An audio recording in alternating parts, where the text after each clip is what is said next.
So I definitely had to wear the New Orleans Pelicans hat for this video, considering this film Hitman is set in the great city of New Orleans. One of the many things I love about this film. Hitman. Professional killer for hire. What? Not really. Gary Johnson breaks protocol to help a desperate woman trying to flee an abusive husband and finds himself falling for her as complications ensue. Oh, I don't buy it. What? You're not a hitman. You can't be. I tried looking you up and nothing. It's like you don't even exist. I guess I'm just your fantasy.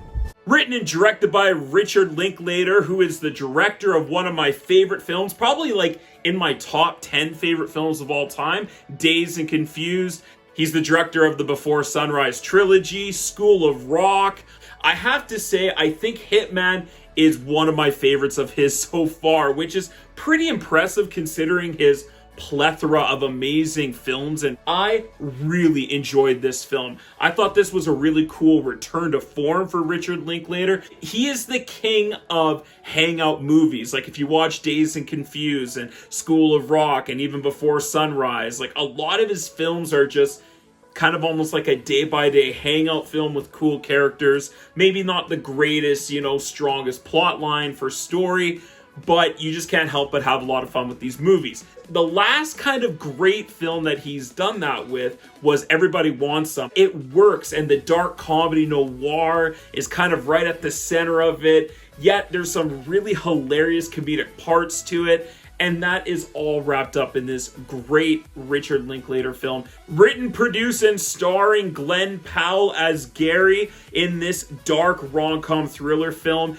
And it is so great to see him kind of make a passion project of his. And this is sort of like the first produced, written, and sort of starring film by Glen Powell. It's the first sort of movie built around him too. Like, don't get me wrong, he's been the stars of other big films like Maverick, even though he's like the fourth lead in that film, but Devotion, Anyone But You is kind of like a two-handler with Sydney Sweeney. Set It Up is like an ensemble foursome film. Everybody Wants Some is this like huge male cast ensemble film. I don't think a movie has ever been really curated to just Glen Powell like they have done with this film Hitman. And it is great to see him. I think this is the best thing he has ever done. Yes, that includes right up there with Chad Radwell from Scream Queens. You're breaking up with Chad Radwell. You're gonna be sorry.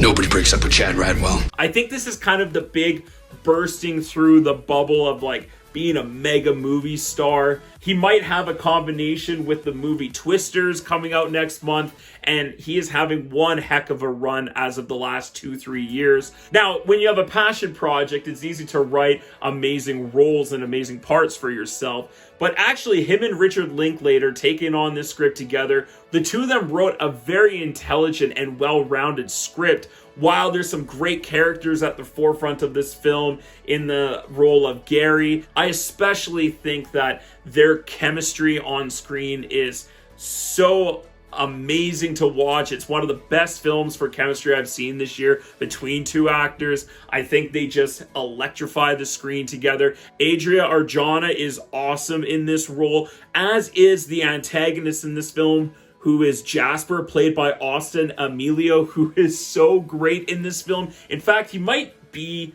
the scene-stealing actor in this film. Like, at times, takes total focus away from Glen Powell and the other people in this film, and he is astonishing. I don't know where this guy came from. I know I've seen him in other films, such as Everybody Wants Some, which is another Richard Linklater film. Well, he might be the actual star of this movie because he is hysterical yet menacing. The acting, the directing, the writing is so great in this film. The tone and the pacing of this movie, like, it's under 2 hours, and I am so happy about that. This movie does change tones a few times very heavily throughout its runtime, but they do it very well. Like, it's not a rough transition into each sort of tone. The story at points has like some plot issues or some holes that don't really quite make sense, especially when it comes to the police in this movie, and like, this movie really hates cops. Fuck the police coming straight from the underground. ground. There are some things where the story doesn't make sense because of that, and thus it creates some plot issues for the film overall. I definitely have some questions about the ending. I don't know if they knew how to end this film, and I don't know if this was necessarily the best way, especially the last like 5-6 minutes of this film. I was like, what? I had complicated feelings about the ending. I still also did enjoy it to a certain extent. Also very slapstick at times, like some of the characters that Glen Powell plays as Gary, playing those characters and dressing up as these fake hitmen. It's almost like Eddie Murphy in The Nutty Professor when he plays a bunch of different characters on screen. It definitely brings some belly laughs to the audience. I'm just not a big lover necessarily of narration in movies, period. Like, they really have to nail it home in order for it to work. A great example is like Goodfellas, when the narration in that movie is such an integral part of the story. As far back as I can remember, I always wanted to be a gangster. And that narration just pops and it makes sense for that film.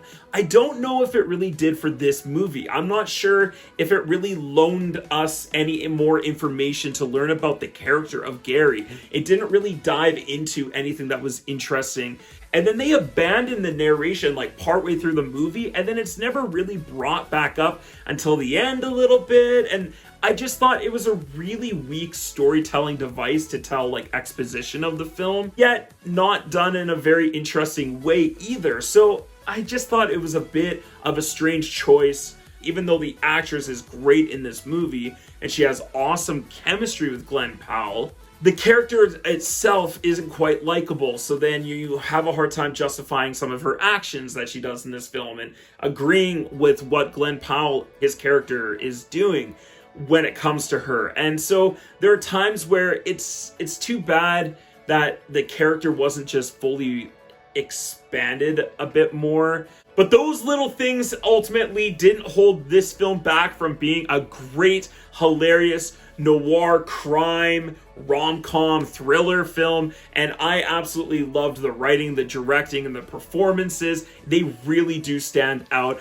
I think this movie has some of the best scenes I've seen in a movie this year so far. There's like particularly 2 scenes that are absolutely incredible. One of them I can't even talk about because there would be ginormous spoilers for everyone, and I don't want to do that. But the other scene that I absolutely love in this film also has to do with a cell phone. I loved the way that cell phones are used in this film as a big plot point, as a character development, and just does a great job of building tension. And I think most people are gonna like this, especially when it gets in front of a lot more eyeballs when it comes out on Netflix soon. But I think everyone will be pleasantly surprised with Hitman. Surprise, Sydney. Before I give my final thoughts and grades on this film, please make sure that you click like down below and subscribe to my channel if you like this video. Also, comment down below, what did you think of Hitman? Were you a fan of this Richard Linklater film?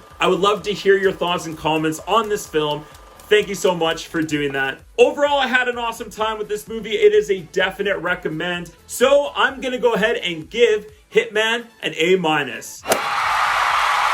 Thank you so much for checking out Mr. T's Film Preach. Come back and check out some other video reviews such as Bad Boys Ride or Die and Furiosa, a Mad Max saga. Have a great day, everyone, and we'll see you on the next film. Stay focused, stay awesome, and as always, let's get taught.